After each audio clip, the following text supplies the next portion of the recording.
Hello and welcome to Serious Economics. Today we are going to cover part second of 2023 economics paper. So let's begin the class.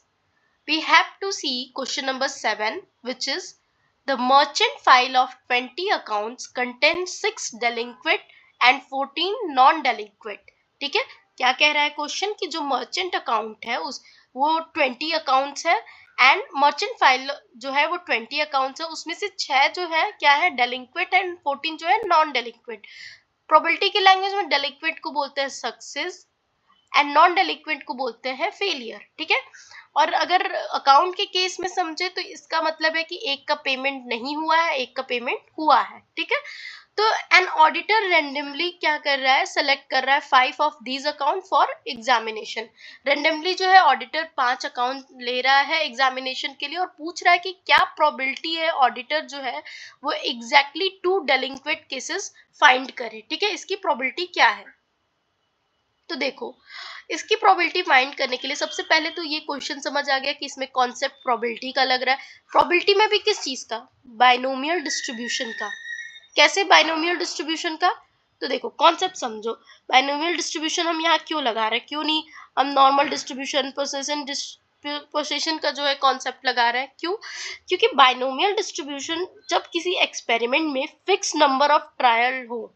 ठीक है, fix number of trial, देखो यहाँ पे क्या है, randomly कितना trial ले रहा है 5. ठीक है, फिक्स है 5 ही ले रहा है एंड हर ट्रायल में क्या हो, 2 आउटकम्स हो. 2 आउटकम्स मतलब या तो सक्सेस हो या फेलियर हो. ये 2 आउटकम से नहीं बात हो रही है, बात हो रही है कि अगर किसी भी एक्सपेरिमेंट में फिक्स नंबर ऑफ ट्रायल हो, हर ट्रायल में 2 आउटकम हो, या तो सक्सेस या फेलियर की बस बात हो रही हो. ठीक है, और प्रोबेबिलिटी जो है वो सेम हो, तो उस केस में हम क्या लगाते हैं, बाइनोमियल डिस्ट्रीब्यूशन को यूज करते हैं. ठीक है, तो चलो अब बाइनोमियल डिस्ट्रीब्यूशन का जैसे ही कॉन्सेप्ट याद आया कि इसमें जो ट्रायल है वो क्या होना चाहिए, फिक्स होना चाहिए. हर ट्रायल में 2 आउटकम, या तो सक्सेस या फेलियर की बात हो, और तीसरा जो है प्रोबेबिलिटी जो है इसमें सेम हो. ठीक है, जब इसकी बारे में बात हो रही है तो देखो नंबर ऑफ ट्रायल तो यहाँ फिक्स है, सक्सेस और फेलियर की, डेलिंक्वेंट एंड नॉन डेलिंक्वेंट मतलब सक्सेस एंड फेलियर की बात हो रही है, ये भी हमें इशारा कर रहा है बाइनोमियल डिस्ट्रीब्यूशन की तरफ. तीसरा एग्जैक्टली 2 के बारे में पूछा है, प्रोबेबिलिटी किसकी पूछी है, एग्जैक्टली 2. ठीक है, प्रोबेबिलिटी भी सेम पूछी है. ठीक है, तो अब हमें क्या पता करना है कि ये जब पता चल गया बाइनोमियल डिस्ट्रीब्यूशन है तो हमें क्या पता करना है, फॉर्मूला क्या है. तो डायरेक्ट आपका जो फॉर्मूला है आपको याद होना चाहिए. ये इस तरह से हम रिप्रेजेंट करते हैं बाइनोमियल डिस्ट्रीब्यूशन को. ठीक है, N R P R Q N minus R. ठीक है, इसको C2 भी लिख सकते हो. ठीक है, तो जहां पे क्या है, एन क्या है, नंबर ऑफ ट्रायल्स को हम लोग कहते हैं N. N means number of trials. ठीक है, number of trials. And R को क्या बोलते हैं हम लोग, आर को बोलते हैं required success. R means required success. ठीक है, पी आर मीन्स पी के पावर आर का मतलब क्या है कि सक्सेस की प्रोबेबिलिटी क्या है. और क्यू जो एन माइनस आर इसे कह रहे हैं, या इसे हम कह सकते हैं 1 माइनस क्यू को 1 माइनस पी से भी रिप्रेजेंट कर सकते हैं. ठीक है, तो 1 माइनस पी मतलब फेलियर की प्रोबेबिलिटी. हमेशा हम प्रोबेबिलिटी पढ़ते हैं, किसी के होने की प्रोबेबिलिटी अगर 1 है तो ना होने की प्रोबेबिलिटी 1 माइनस पी होती है. ठीक है, तो क्यू जो है ये हमारा क्या है, फेलियर की प्रोबेबिलिटी शो कर रहा है. ठीक है, अब देखो क्वेश्चन को ब्रेक डाउन करते हैं. हमारा एन क्या दे दिया है, नंबर ऑफ ट्रायल्स हमें कह रहा है 5 है, रैंडम हमने जो सेलेक्ट किया है. एन जो है हमारा 5 है. पी जो है हमारा मतलब सक्सेस की प्रोबेबिलिटी क्या है, हमारी सक्सेस की प्रोबेबिलिटी हमारी क्या है, डेलिंक्वेंट के केस में 6/20 होगी. ठीक है, डिलिंक्वेंट जो हमने बोला ना, डिलिंक्वेंट का मतलब क्या है, सक्सेस. नॉन डिलिंक्वेंट मतलब फेलियर. तो जब हम पी लेते हैं तो मतलब सक्सेस ले रहे हैं, सक्सेस मतलब डिलिंक्वेंट ले रहे हैं. ठीक है, तो डिलिंक्वेंट हमारा क्या हो जाएगा 6/20. ठीक है, और क्यू क्या हो जाएगा तुम्हारा, नॉन डिलिंक्वेंट क्या हो जाएगा, non delinquent means failure. Failure 1 minus P से रिप्रेजेंट करते हैं, तो यहाँ पे क्यू हमारा क्या हो जाएगा 14/20.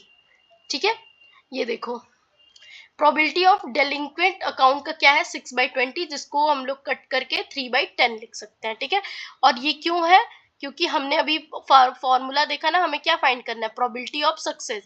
ठीक है, पी हमें फाइंड करना है ना, ये ये हमें पी आर फाइंड करना है ना, probability of success.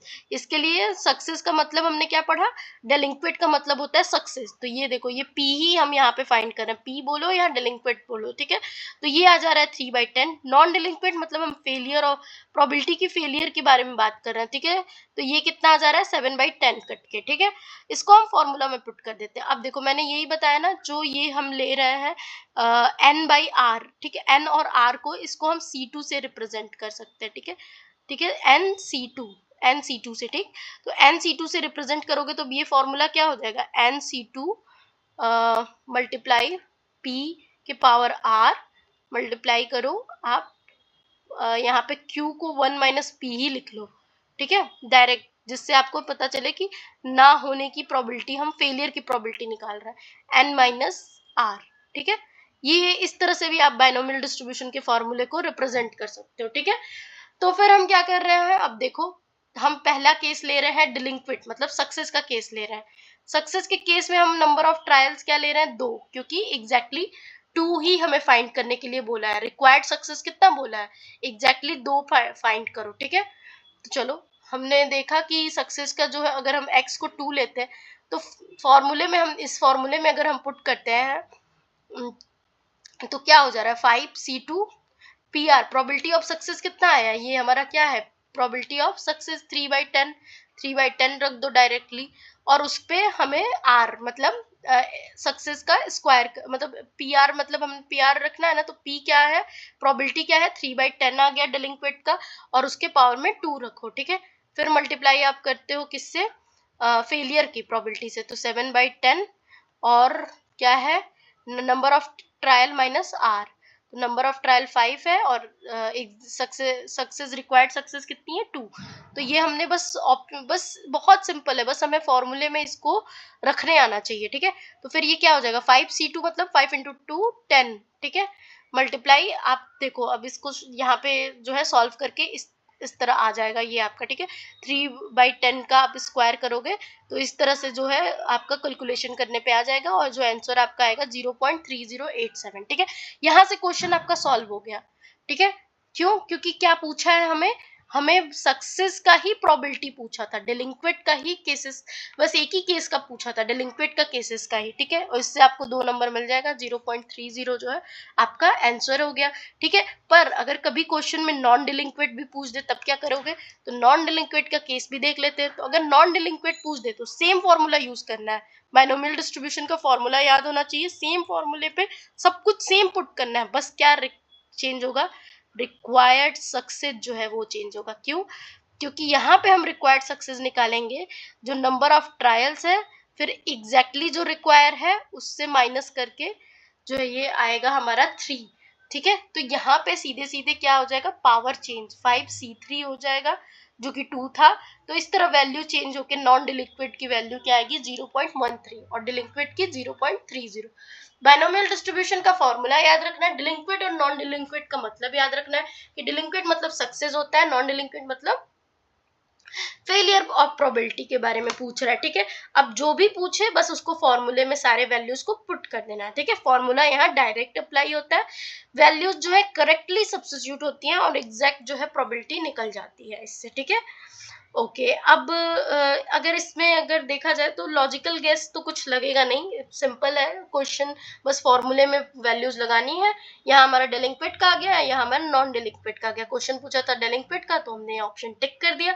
Formula binomial distribution का याद रहना चाहिए। कंडीशन क्या है बाइनोमियल डिस्ट्रीब्यूशन होने की, बाइनोमियल डिस्ट्रीब्यूशन या बाइनोमियल प्रोबेबिलिटी होने की, वो हमें 100 and 1000% याद होनी चाहिए, ठीक है। कि फिक्स नंबर ऑफ ट्रायल हो हमारा, जो प्रोबेबिलिटी हो वो सेम हो, एंड द थर्ड वन क्या होना चाहिए कि हर ट्रायल में 2 आउटकम हो, सक्सेस या फेलियर के बारे में ही पूछा हो, ठीक है। Too simple. अब देखते हैं क्वेश्चन नंबर 8। क्वेश्चन नंबर 8 क्या पूछता है कि the component of services sector in gross value added, हमें बताना है कंपोनेंट सर्विस सेक्टर की ग्रॉस वैल्यू एडेड में, ठीक है। तो बस यहाँ पे हमें पता है 3 सेक्टर होते हैं इकोनॉमी में, primary, territory and primary, secondary and territory. Primary में नेचुरल रिसोर्सेज की बात होती है, सेकेंडरी में मैन्युफैक्चरिंग की बात होती है, एंड टेरिटरी में सर्विस प्रोवाइड किया जाता है, ठीक है। तो इसी टेरिटरी सेक्टर के बारे में पूछ रहा है कि कौन सा जीबीए के क्लासिफिकेशन में आता है। तो कंस्ट्रक्शन, पहले तो ट्रेड एंड होटल ट्रांसपोर्ट साफ साफ दिख रहा है, ये सब सर्विस प्रोवाइड करते हैं हमें, ये आएगा। ठीक है, पहला ऑप्शन तो करेक्ट हो गया। बी, दूसरा क्या है, electricity, gas, water supply under utility service भी आती है। ये सब क्या कर रहे हैं, सर्विस दे रहे हैं, इसलिए हम नेशनल अकाउंट में इसे काउंट करते हैं। ठीक है, public administration, defence and other services. ठीक है, अच्छा ये सर्विस, ये सब भी क्या है, सर्विसेज के ही पार्ट है। ठीक है, तो ये भी सही है, B, B C D option हुआ। ठीक है, उसके बाद फाइनेंशियल, रियल एस्टेट, ये भी क्या है, जो है ये पार्ट है सर्विस सेक्टर का। ठीक है, तो आपका बी सी डी ई, ठीक है, ये क्या है, सारे जो है ये किसके पार्ट है, जीबीए के ही पार्ट है। इसका आंसर जो है वो चैलेंजेबल है, इस वजह से इसमें आंसर दिया नहीं है। ठीक है, एक्सप्लेनेशन देख लेते हैं कि क्या क्या है, फाइनेंशियल, रियल एस्टेट, ये सारे हैं, पब्लिक एडमिनिस्ट्रेशन, डिफेंस भी है, and trade and hotel transport communication service भी है। ठीक है, ये सारे हैं। सॉरी, इलेक्ट्रिसिटी, गैस और वाटर सप्लाई नहीं आएगा सर्विसेज में। क्यों, क्योंकि थोड़ा सा ये ट्रिकी बात है, क्योंकि इलेक्ट्रिसिटी एंड यूटिलिटीज को कभी भी इंडस्ट्री में नहीं काउंट किया जाता है। ठीक है, बट नेशनल अकाउंट में इसे सर्विस टाइप यूटिलिटी सेक्टर के अंडर ही इंक्लूड किया जाता है, स्पेशली जब हम कंबाइंड क्लासिफिकेशन जब नेशनल अकाउंट की करते हैं तब। लेकिन इसे एग्जाम में इसे सर्विस का पार्ट नहीं माना गया है, एक तरह से सोशल सर्विस कह लो ये है। ठीक है, तो इस तरह, इसलिए इस चीज को, सी को, ऑप्शन को हटा दो। ठीक है, बाकी बी डी ई जो है तुम्हारा करेक्ट है, और कंस्ट्रक्शन भी जो है वो सर्विस सेक्टर का पार्ट नहीं है, क्योंकि वो कोई सर्विस नहीं दे रहा है, ये हो जाएगा तुम्हारा सेकेंडरी का। ठीक है, अब बात करते हैं, which one of the following is not a characteristics of market structure. Market structure का क्या जो है कैरेक्टरिस्टिक नहीं है। ठीक है, तो डिग्री ऑफ बायर क्या दे रहा है, डिग्री ऑफ बायर कंसंट्रेशन, क्या ये पार्ट है मार्केट स्ट्रक्चर का। तो सबसे पहली बात की मार्केट स्ट्रक्चर का जो है, मार्केट स्ट्रक्चर वो क्या होता है ये समझना जरूरी है। ठीक है, इसमें कीवर्ड क्या है, मार्केट स्ट्रक्चर। तो जब आप क्वेश्चन पढ़ रहे हो, कैरेक्टरिस्टिक्स किसी का पूछ रहा है, तो पहले ये तो पता हो कि मार्केट स्ट्रक्चर क्या होता है। तो मार्केट स्ट्रक्चर का मतलब होता है मार्केट का नेचर। मार्केट का नेचर मतलब कितने बायर्स हैं, सेलर्स हैं, प्रोडक्ट टाइप क्या है, कंपटीशन लेवल क्या है, ये क्या है मार्केट स्ट्रक्चर। ठीक है, और हमें क्या आइडेंटिफाई करना है कि कौन सा ऑप्शन मार्केट स्ट्रक्चर का फीचर नहीं है। ठीक है, तो पहला तो number of buyers and sellers के बारे में बात हो रही है, degree of buyers concentration and degree of seller concentration. ठीक है, ये दोनों तो ऑब्वियसली ये सबसे बेसिक फीचर है। ठीक है, परफेक्ट कंपटीशन में मेनी बायर्स एंड सेलर्स होते हैं, मोनोपोली में सिंगल सेलर होता है। ठीक है, तो ये मार्केट स्ट्रक्चर को तो दोनों ही डिफाइन करना है। ठीक, फिर कंडीशन ऑफ एंट्री के बारे में बोल रहा है, ये भी करेक्ट है, मार्केट में जो है एंट्री इजी है या डिफिकल्ट, ये भी हम देखते हैं, ये भी फीचर है। ठीक है, जहां परफेक्ट कंपटीशन में जो होता है वो क्या होता है, फ्री एंट्री होता है, और मोनोपोली में जो बैरियर है वो हाई होता है। ठीक है, तो ये भी स्ट्रक्चर जो है मेजर मतलब क्या है, डिटर्मिनेंट है मार्केट स्ट्रक्चर का। लेकिन बात हो रही है यहाँ पे क्या, वर्टिकल इंटीग्रेशन की। ठीक है, ये जो है ये पार्ट नहीं है मार्केट स्ट्रक्चर का। क्यों, वर्टिकल इंटीग्रेशन का मतलब ही होता है कि फर्म अपनी सप्लाई चेन कंट्रोल करती है। ठीक है, फर्म क्या होता है, यहाँ पे सप्लाई चेन अपनी कंट्रोल करती है। एग्जांपल मान लो, प्रोडक्शन प्लस डिस्ट्रीब्यूशन दोनों सेम कंपनी करे। ठीक है, तो ये फर्म स्ट्रेटजी है, मार्केट स्ट्रक्चर नहीं है। ठीक, ये होता है वर्टिकल इंटीग्रेशन। क्यों कैरेक्टरिस्टिक नहीं है, क्योंकि ये एक तरह का बिजनेस स्ट्रेटजी है, जहां पे कंपनी क्या करती है, कंट्रोल करती है multiple stages of its production and distribution process को। ठीक, याद रखना, वर्टिकल इंटीग्रेशन मतलब क्या होता है कि फर्म जो है ये एक तरह का बिजनेस स्ट्रेटजी है, कोई स्ट्रक्चर नहीं है। ये जो है, ये कंपनी जो है मल्टीपल स्टेजेस अपने प्रोडक्शन एंड डिस्ट्रीब्यूशन प्रोसेस को कंट्रोल करता है, इसके बारे में होता है वर्टिकल इंटीग्रेशन, इसलिए ये ऑप्शन जो है रॉन्ग है। ठीक है, और क्या, ये दिस कैन इंक्लूड एक्वायरिंग और merging with companies at different stage of supply chain और developing new production line internally. ठीक है, ये टोटली डिफरेंट कॉन्सेप्ट है कि ये जो है डिफरेंट स्टेज पे एक्वायर कर रहा है, मर्ज कर रहा है, या न्यू प्रोडक्शन लाइन को अंदर ही अंदर बनाना, या न्यू प्रोडक्ट बनाना। ठीक है, ये सारा काम है वर्टिकल इंटीग्रेशन में, जिसमें बिजनेस स्ट्रेटेजी कंपनी जो है मतलब कंट्रोल करती है। ठीक है, अच्छा, सम कौन कौन से टोटल कैरेक्टरिस्टिक्स है मार्केट स्ट्रक्चर के, तो देख लो, number of buyer seller easy of entry and exit, product का differentiation, market share, negotiation power, concentration, type of goods and services and information flow. इनके अलावा अगर कुछ भी आएगा तो क्या होगा, वो मार्केट स्ट्रक्चर का पार्ट नहीं होगा। ठीक है, कंसंट्रेशन मतलब क्या, मार्केट शेयर कितना कंसंट्रेटेड है, मोनोपोली पे हाई कंसंट्रेशन होता है, परफेक्ट कंपटीशन में लो होता है। ठीक है, तो इस स्ट्रक्चर को डिफाइन करता है। नेगोशिएशन पावर मतलब क्या, कि बायर एंड सेलर का पावर कितना है, मोनोपोली सेलर पावर फुल होता है, मोनोपोली में परफेक्ट कंपटीशन में नो पावर होता है सेलर के पास। ठीक है, मार्केट का डायनेमिक पार्ट है ये। ठीक है, डिग्री ऑफ कंपटीशन के बारे में भी देख लो कि डिग्री ऑफ कंपटीशन जो है, कंपटीशन कितनी है, डायरेक्टली मार्केट टाइप बताता है। ठीक है, जो है डिग्री ऑफ कंपटीशन, इस वजह से मार्केट स्ट्रक्चर का पार्ट है। ठीक, चलो अब हम देखते हैं नेक्स्ट क्वेश्चन जो कि है, अच्छा मार्केट स्ट्रक्चर से यहीं से ये रिवाइज कर लो कि परफेक्ट कंपटीशन में क्या होता है, मोनोपोली में क्या होता है, मोनोपोलिस्टिक में क्या होता है, ओलिगोपोली में क्या होता है। तो परफेक्ट कंपटीशन में मेनी फर्म होते हैं, आइडेंटिकल प्रोडक्ट्स होते हैं, मोनोपोली में सिंगल सेलर होता है। ठीक है, और मोनोपोलिस्टिक कंपटीशन में मेनी फर्म्स होते हैं एंड डिफरेंशिएटेड प्रोडक्ट होता है। ठीक है, ओलिगोपोली में क्या होता है, फ्यू फर्म्स होते हैं। ठीक, याद रखना। यही से रिवीजन हो गया मार्केट स्ट्रक्चर का भी हमारा। अब हम चलते हैं किस कौन सा कॉन्सेप्ट देखने, वर्टिकल इंटीग्रेशन हमने अच्छे से पढ़ लिया कि एक बिजनेस स्ट्रेटेजी है, पर इसमें दो टाइप भी होते हैं, ये भी देख लो। पीवाईक्यू से कॉन्सेप्ट क्लियर करते जाओ, हो सकता है आज वर्टिकल इंटीग्रेशन पूछा है, कल ये इसके टाइप पूछ दे। तो इसमें बैकवर्ड इंटीग्रेशन आता है और दूसरा इसमें क्या आता है, फॉरवर्ड इंटीग्रेशन। ठीक है, बैकवर्ड और फॉरवर्ड इंटीग्रेशन। तो देखो, बैकवर्ड इंटीग्रेशन का मतलब फर्म रॉ मटेरियल कंट्रोल करती है। ठीक है, ये बैकवर्ड इंटीग्रेशन होता है। अगर फर्म जो है डिस्ट्रीब्यूशन को कंट्रोल करे तो फॉरवर्ड इंटीग्रेशन होगा। ठीक है, मान लो एग्जांपल ले लो कि रिलायंस जो है अपने प्रोडक्शन प्लस रिटेल को कंट्रोल कर रही है, वो हो गया क्या, बैकवर्ड इंटीग्रेशन। वही अमेजोन जो है वेयर हाउस और डिलीवरी को कंट्रोल करे, क्या हो गया, फॉरवर्ड इंटीग्रेशन, जब डिस्ट्रीब्यूशन कंट्रोल करने लगा जाए। ठीक है, ओके। अब हम देखते हैं नेक्स्ट क्वेश्चन। क्वेश्चन नंबर 10 क्या है, which of the following are true in case of Ramsey rule for efficient taxation. तो यहीं से हमें क्लियर हो जाना चाहिए कि हमें रैमसे रूल पता होना चाहिए इस क्वेश्चन को सॉल्व करने से पहले। ठीक है, जस्ट अ मिनट।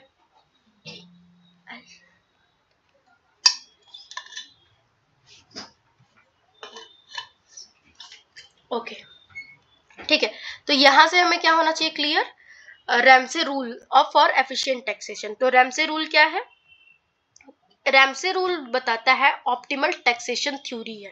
ठीक है, रैमसे रूल क्या है, एक ऑप्टिमल टैक्सेशन थ्योरी है, जिसका आइडिया ये था कि टैक्स ज्यादा लगाओ उन गुड्स पर जिनकी डिमांड इनइलास्टिक हो। याद है, हमने ये कॉन्सेप्ट पढ़ा हुआ है। रैमसे रूल जो है वो क्या बताता है, टैक्स ज्यादा लगाओ उन गुड पर जिनकी डिमांड इनइलास्टिक हो। ठीक है, और इसमें फॉर्मूला क्या था, रैमसे रूल का, टैक्स जो है वो इनवर्सली प्रोपोर्शनल होगा किसके, इलास्टिसिटी के। ठीक है, ये कॉन्सेप्ट अगर क्लियर है तो चलो अब ऑप्शंस देखते हैं। ठीक है, पहला कह रहा है कि tax rate should be higher on the good, tax rate जो है हायर होना चाहिए गुड्स पे, that has lower price elasticity of demand. मतलब बेसिकली क्या कह रहा है, बिल्कुल यही तो रैमसे रूल का कोर है कि टैक्स जो है उन गुड पे हायर होना चाहिए जिनकी इलास्टिसिटी डिमांड जो है वो इनइलास्टिक हो। ठीक है, यही तो मतलब ऑप्शन क्या कह रहा है कि उन गुड पे टैक्स लगाओ जिनकी इलास्टिसिटी फ्लक्चुएट नहीं हो सकती है। ठीक है, जिनकी इलास्टिसिटी फ्लक्चुएट नहीं होती उन पे टैक्स लगाओ, तो यही तो रैमसे रूल कहता है। तो ए ऑप्शन ऐसे ही करेक्ट हो गया। ठीक है, अच्छा बी ऑप्शन देखते हैं क्या कह रहा है कि if demand elasticity in market is zero, अगर डिमांड इलास्टिसिटी जो है मार्केट में जीरो हो, zero taxes, if the demand elasticity in market is zero should be imposed only in that market. अब देखो ये कह रहा है कि tax should be imposed only in zero elasticity market. ठीक है, ये बहुत एक्सट्रीम केस है। ठीक है, मतलब एक्सट्रीम केस है, पर परफेक्टली इन इलास्टिक की तो बात रैमसे रूल करता ही है। तो ये ऑप्शन भी हम क्या मानेंगे, ठीक मानेंगे। ठीक है, कि डिमांड इलास्टिसिटी मार्केट, जो डिमांड इलास्टिसिटी की है मार्केट में, वो zero taxes should be imposed only in that market. ठीक है, ये भी ऑप्शन सही है। ठीक है, अब ये क्या कह रहा है, Ramsey rule applies to taxation of good but not to taxation of income. क्या कह रहा है कि ये कह रहा है कि रैमसे रूल जो है अप्लाई होता है taxation of good but not taxation of income. ये गलत बात है, ये सेलेक्टिव टैक्सेशन होती है, ठीक है, ये सारे गुड पे अप्लाई नहीं होता है। तो ये ऑप्शन क्या है, रॉन्ग हो गया, ठीक है, क्योंकि ये कह रहा है कि टैक्सेशन ऑफ गुड्स से टैक्सेशन ऑफ गुड सारे गुड पे नहीं होता है, ठीक है, ये सेलेक्टिव टैक्सेशन होती है, ठीक है। ओके, डी ऑप्शन क्या कह रहा है, does not increase burden excessively, मतलब Ramsey rule minimize the excess burden of taxation across market. कह रहा है कि रैमसे रूल जो है वो क्या कर रहा है, मिनिमाइज कर रहा है एक्सेस बर्डन को, excess burden of taxation across market. Means कि इसका क्रक्स यही है कि does not increase burden excessively, मतलब कि बर्डन जो है वो एक्सेसिवली इंक्रीज नहीं करता है। ऑब्वियसली ये जब आप रैमसे रूल पढ़ोगे उसका कॉन्टेक्स्ट ही यही है कि वो जो है डेडवेट लॉस को मिनिमाइज करने के लिए लगाया जाता है, ठीक है। तो वो क्यों इंक्रीज कर देगा एक्सेसिवली बर्डन, जिससे उसका डेडवेट लॉस इंक्रीज हो जाए, ठीक है। तो ये ऑप्शन भी करेक्ट है। फिर बोल रहा है कि Ramsay rule does not necessary result in social justice. बात भी सही है कि रैमसे रूल से सोशल जस्टिस नहीं हो सकता, क्योंकि इफिशियंसी इसमें क्या होती है, इक्विटी के इक्वल नहीं होती है। क्योंकि अगर आप जैसे मान लो फॉर एग्जांपल रैमसे रूल कहता है कि इन इलास्टिक गुड, मतलब जिनकी डिमांड फ्लक्चुएट नहीं हो रही है उन पे टैक्स लगा दो, तो वो टैक्स पे ही करेंगे, जाएंगे कहाँ, ठीक है, वो टैक्स पे करेंगे, वो गुड कंज्यूम भी करेंगे, ठीक है। तो उन पे टैक्स लगा दो, और मान लो जिनकी इलास्टिक होगी उन पे लगाएंगे तो गवर्नमेंट को नुकसान होगा, वो दूसरी गुड खरीदने लगेंगे, टैक्स देंगे नहीं, और गवर्नमेंट को अपनी डेडवेट लॉस मिनिमाइज करनी है, तो इस केस में क्या होता है कि इन इलास्टिक गुड पे लगा देते हैं। बट मोस्टली आप देखोगे कि लग्जरी गुड के लिए जो है लोगों की डिमांड इलास्टिक होती है, फ्लक्चुएट कर देते हैं, ठीक है, पर नेसेसरी गुड में ही इन इलास्टिक होती है। जैसे सॉल्ट ही जरूरत है तो सॉल्ट पे ही, तो सॉल्ट तो बेसिक गुड है, इस पे टैक्स लगा के आप क्या करोगे, आप जो इक्विटी नहीं प्रमोट कर रहे हो फिर, ठीक है। तो ये केस है आपका रैमसे रूल का, जो कि ये सारे ऑप्शन सही हो गए और हमारा बी ऑप्शन सही हो गया, ए बी डी एंड ई, ठीक। नेक्स्ट हम चलते हैं क्वेश्चन नंबर 11 पे। क्वेश्चन नंबर 11 जो है, in the extreme case of liquidity trap, बोल रहा है कि एक्सट्रीम केस जब लिक्विडिटी ट्रैप का हो तब क्या ऑप्शन सही बैठ रहा है, ठीक है।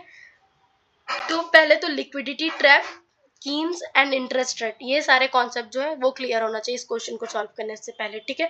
तो लिक्विडिटी ट्रैप क्या होता है कि जब इंटरेस्ट रेट बहुत लो हो जाता है तो लोग क्या करते हैं, बॉन्ड्स नहीं कैश होल्ड करते हैं, इसी को कहते हैं लिक्विडिटी ट्रैप। क्या करते हैं कि जब इंटरेस्ट रेट बहुत लो हो जाता है तो लोग क्या करते हैं, बॉन्ड्स को नहीं बल्कि कैश को होल्ड करते हैं, ठीक है। और इससे क्या होता है कि बॉन्ड प्राइस जो होती है, बॉन्ड प्राइस वो इंक्रीज हो जाती है, ठीक, और इंटरेस्ट रेट क्या होता है फिर डिक्रीज हो जाता है, इंटरेस्ट रेट क्या होता है, डिक्रीज हो जाता है। और लिक्विडिटी ट्रैप में क्या होता है कि फ्यूचर में रेट बढ़ने का एक्सपेक्टेशन होता है, तो लोग क्या करते हैं, बॉन्ड नहीं खरीदते हैं, ठीक है, और नहीं खरीदने के कारण जो है बॉन्ड की डिमांड को वो नीचे कर देते हैं और उसकी प्राइस को गिरा देते हैं, ठीक है। तो ये होता है लिक्विडिटी ट्रैप, ठीक। ओके, तो इसमें ऑप्शन कौन सा करेक्ट होगा कि price of the bond will be low, ये करेक्ट हो गया, ठीक है। और कोई ऑप्शन देखने की जरूरत नहीं है। एबीसी क्या है, एबीसी क्या कह रहा है, there will be tendency to buy bond, नहीं। Most of investor will show bearish behaviour, no. Cash will be less preferred, no. Liquidity trap का कॉन्सेप्ट ही नहीं है। लिक्विडिटी प्रेफरेंस एक्सप्लेन ही करते हैं कि क्वेश्चन जो है स्पेसिफिक बॉन्ड प्राइस पे है, ठीक है। तो याद रखना, liquidity trap equal to monetary policy का फेलियर होता है, ठीक। अब आते हैं क्वेश्चन नंबर 12। समझ आया गया तो होगा, I hope so. Liquidity trap में हम क्या कर रहे हैं कि इंटरेस्ट रेट बहुत लो हो जाता है, इस कारण जो है लोग बॉन्ड्स नहीं खरीदते हैं, क्या करते हैं, कैश होल्ड करते हैं। क्यों, क्योंकि भाई अगर हम जमा करेंगे हमें इंटरेस्ट उतना मिलेगा ही नहीं, बेटर हम कैश ही रख लें, ठीक है। और फिर उससे क्या होता है कि बॉन्ड प्राइस जो ज्यादा रहती है उस पर इंटरेस्ट रेट जो है वो कम मिलता है, तो इस कारण से क्या होता है कि फ्यूचर में जो है रेट लोग एक्सपेक्ट करते हैं कि बढ़ेगा, तो लोग बॉन्ड नहीं खरीदते, तो बॉन्ड नहीं खरीदेंगे तो उसकी डिमांड कम हो जाती है, डिमांड कम होती है तो उसकी प्राइस गिर जाती है, ठीक है। तो यही केस है, extreme case of liquidity trap. Okay, अब हम बात करते हैं क्वेश्चन नंबर 12 की, जिसमें क्वेश्चन क्या कह रहा है कि एक company has 140 employees of which 30 are supervisor, 80 of the employees are married, and 20% of the married employee are supervisor. ठीक है. Okay, if a company employee is randomly selected, what is the probability that the employee is married and is supervisor? देखो basic तो ये समझ आ गया कि ये concept किसका है, प्रोबेबिलिटी का. ठीक है. अब प्रोबेबिलिटी में किसका कॉन्सेप्ट है, तो प्रोबेबिलिटी में कंडीशनल प्रोबेबिलिटी का ये कॉन्सेप्ट है. ठीक है. किसका है, कंडीशनल प्रोबेबिलिटी का. तो प्रोबेबिलिटी देख लिया, कितना इंपॉर्टेंट चैप्टर है, 2 क्वेश्चन आ गया अब तक. ठीक है. तो कॉन्सेप्ट क्या होता है कंडीशनल प्रोबेबिलिटी का, कि P A intersection B equal to favourable upon में टोटल. ठीक है. जैसे ही कंडीशनल प्रोबेबिलिटी देखो, ये तो दिमाग में आ जाना चाहिए कॉन्सेप्ट. ठीक, ये होता है कंडीशनल प्रोबेबिलिटी का कॉन्सेप्ट. ठीक है. तो अब देखो क्या है कंडीशनल प्रोबेबिलिटी में, क्या कह रहा है कि टोटल नंबर ऑफ एम्प्लॉयज जो है इसमें 40 है, इसमें 30 जो है सुपरवाइजर है, मैरिड एम्प्लॉयज जो है 80 है. ठीक, यहाँ तक 20% एम्प्लॉयज, मतलब जो 80 में से 20% एम्प्लॉयज हैं वो सुपरवाइजर है. ठीक, तो हमने निकाल दिया 20% 80 का, तो वो आया 16 क्या है, वो सुपरवाइजर है. ठीक, मैरिड जो है वो सुपरवाइजर है. ठीक है. तो 20% मैरिड एम्प्लॉय आर सुपरवाइजर, मतलब कि 80 मैरिड थे, उसमें से 20% 80 मैरिड थे, उसमें से 20% जो है सुपरवाइजर है, मतलब 16 मैरिड कपल जो मैरिड जो है वो सुपरवाइजर है. ये निकल गया हमारे यहाँ से. फिर क्या रहा है, क्वेश्चन क्या पूछ रहा है कि प्रोबेबिलिटी फाइंड करो एम्प्लॉय की जो मैरिड है एंड इज अ सुपरवाइजर. ठीक है. तो देख लो, सिंपल बात है, टोटल तो हमारा 140 है, हमें पता चल गया कि मैरिड और सुपरवाइजर 16 आए हैं. इतना सिंपल क्वेश्चन है. तो 16 बाई 140 कर देंगे तो ये आ जाएगा आंसर. जो आंसर हमारा क्या आएगा, डी. समझ आया. कंडीशनल प्रोबेबिलिटी का ऐसे आपको फॉर्मूला में रखना है तो कंडीशनल प्रोबेबिलिटी में आप ये रख सकते हो. कंडीशन ही तो सारी दी गई है, कंडीशन ही क्वेश्चन है, तो फेवरेबल अपॉन में टोटल. ठीक है. और डायरेक्ट, सबसे अच्छा डायरेक्ट लगा लो कि टोटल 140 है, 80 एम्प्लॉयज है, 80 में से 20% मैरिड है, तो निकल गया 16 जो है वो मैरिड सुपरवाइजर है, तो इनकी प्रोबेबिलिटी बता दो. जो मैरिड है सुपरवाइजर है, तो टोटल में से क्या किया हमने, सुपरवाइजर की प्रोबेबिलिटी निकाल ली. ठीक, चलो अब हम देखते हैं क्वेश्चन नंबर 13, जो कि है which of the following is are true about paradox of thrift. ठीक है. पैराडॉक्स ऑफ थ्रिफ्ट, तो पहले पैराडॉक्स ऑफ थ्रिफ्ट का कॉन्सेप्ट क्लियर होना चाहिए. और क्या होना चाहिए इसमें clear, Keynes saving aggregate demand, ये सारे भी जो है कीवर्ड होते हैं पैराडॉक्स ऑफ थ्रिफ्ट के, इसे क्लियर होना चाहिए. तो बेसिकली कॉन्सेप्ट होता है पैराडॉक्स ऑफ थ्रिफ्ट का कि इंडिविजुअल सेविंग अगर इंक्रीज होगी तो इकोनॉमिक की सेविंग जो है वो कम होगी. ये एक दूसरे के पैराडॉक्स है. ठीक है. अच्छा, ये ऐसा क्यों, क्योंकि सेविंग अगर इंक्रीज होगी तो कंजप्शन क्या होगी, डिक्रीज होगी. आप पैसा बचाओगे ज्यादा तो आप खरीदोगे कम.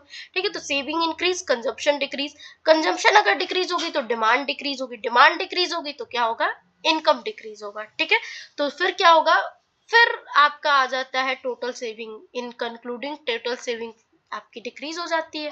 ठीक, आप इंक्रीज से शुरू किए थे टोटल सेविंग, और इन लास्ट आपने क्या किया, इकोनॉमी की सेविंग और टोटल सेविंग क्या है, डिक्रीज कर दी. ठीक है. तो पैराडॉक्स ऑफ थ्रिफ्ट किसके किसके बीच में पैराडॉक्स है, इंडिविजुअल की सेविंग और इकोनॉमी की सेविंग. जहां इंडिविजुअल की सेविंग बढ़ती है तो इकोनॉमी की सेविंग क्या है, घटती है. ठीक. ओके, तब आप ऑप्शन का देखते हैं कि paradox of thrift was popularized by JM Keynes, या ट्रू. ठीक है. कीन्स नहीं दिया था पैराडॉक्स ऑफ थ्रिफ्ट. दूसरा कहता है कि ऑप्शन की it state that personal saving can be detrimental to overall economic growth. अभी हमने पढ़ा कॉन्सेप्ट. ठीक है. ये दोनों ऑप्शन सही हो गया. सी क्या है कि ये शो करता है relationship between output growth and rate of unemployment. इसके बारे में बात ही नहीं है, सेविंग के बारे में बात है पैराडॉक्स ऑफ थ्रिफ्ट में. ठीक है. ग्रोथ नहीं होता है, बल्कि इसमें क्या होता है, कंट्रैक्शन होता है. ठीक है. ओके, कंट्रैक्शन होता है. फिर अब बात करते हैं, it shows the relationship between inflation and rate of interest. नहीं भाई, इसमें कोई ऐसी बात नहीं होती है. ठीक है. नो इंस्टेबल कोई इन्फ्लेशन रिलेशन नहीं है इसमें. तीसरा ई ऑप्शन कह रहा है कि it state that individual saving during an economic recession lead to fall in aggregate demand. ठीक है. हाँ, सही बात है कि इंडिविजुअल सेविंग जो है इकोनॉमिक के रिसेशन में क्या होती है कि सेविंग जो है रिड्यूस करती है डिमांड को भी. ठीक. और रिसेशन टाइम में ऐसा होता है कि सेविंग के कारण आपकी डिमांड कम होती है. ठीक है. तो हमारा ऑप्शन क्या सही हुआ, A B E, option number D.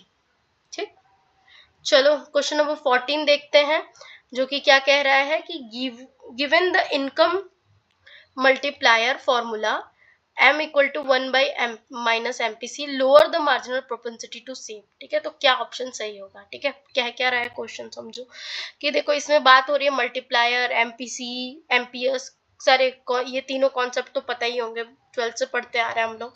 तो पहली बात कि जो MPC का फॉर्मूला होता है, मार्जिनल प्रोपेंसिटी, पहले मल्टीप्लायर का फॉर्मूला क्या होता है।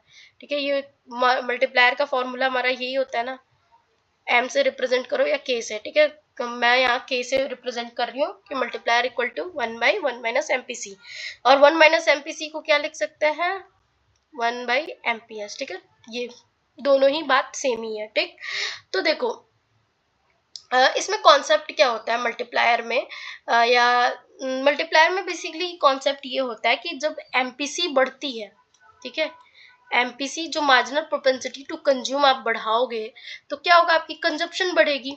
ठीक, कंजप्शन के बढ़ने के कारण क्या होगा कि आपकी इनकम साइकिल बढ़ेगी। ठीक है, इनकम बढ़ेगा, और इनकम बढ़ेगा तो आपका क्या होगा, मल्टीप्लायर इफेक्ट बढ़ेगा। ठीक है, मल्टीप्लायर बढ़ेगा। ठीक, तो ये जो है ये आपका पूरा एक साइकिल काम कर रहा है। ठीक है, MPC के बढ़ने से सारा जो है इस तरह इनकम और मल्टीप्लायर बढ़ता है। ठीक है, तो अब ऑप्शन दे रहा है क्या, तो इस क्वेश्चन ने दिया है कि इनकम मल्टीप्लायर का फॉर्मूला दे दिया। ठीक है, M से करो या AK से रिप्रेजेंट, ये फॉर्मूला दे दिया, और कह रहा है कि लोअर हो गया है मार्जिनल प्रोपेंसिटी टू सेव, मतलब अगर सेविंग कम हुई है तो मतलब क्या हो रहा है, कंजप्शन बढ़ रहा है। ठीक है, MPC बढ़ रहा है, MPC बढ़ रहा है तो कंजप्शन बढ़ रहा है, इनकम बढ़ रहा है, मल्टीप्लायर बढ़ रहा है, सब कुछ पॉजिटिव है इस केस में। तो अब देखते हैं क्या है, तो higher will be the multiplier effect. ठीक है, करेक्ट बात है, हमने देखा ना ये रिलेशन कैसे हमारा मल्टीप्लायर इफेक्ट हायर हो जा रहा है। ठीक है, तो इतना सारा फाइंड करने की जरूरत ही नहीं है, बस आप डायरेक्ट समझ लोगे कॉन्सेप्ट तो ये आपका सॉल्व हो जाएगा। ठीक है, तो और BCD क्यों है, क्योंकि ये रॉन्ग रिलेशन शो कर रहा है। ऐसा हो ही नहीं सकता है कि आपका मल्टीप्लायर मतलब सेविंग आप कम करो तो कंजप्शन जो है आप ज्यादा ना करो, आप कंजप्शन के लिए ही सेविंग जो है आप अपनी कम करते हो। ठीक है, चलो नेक्स्ट देखते हैं।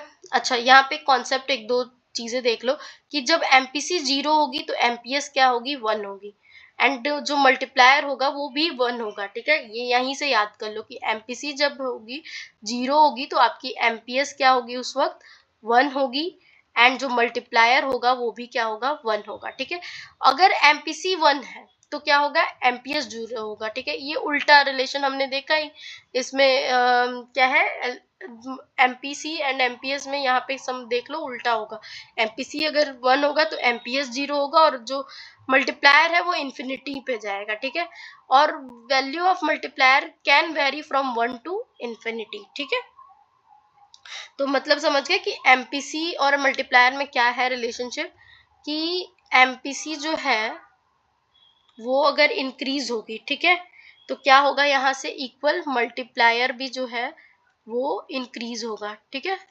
मल्टीप्लायर भी इंक्रीज होगा, MPC इंक्रीज होगी तो मल्टीप्लायर भी इंक्रीज होगा।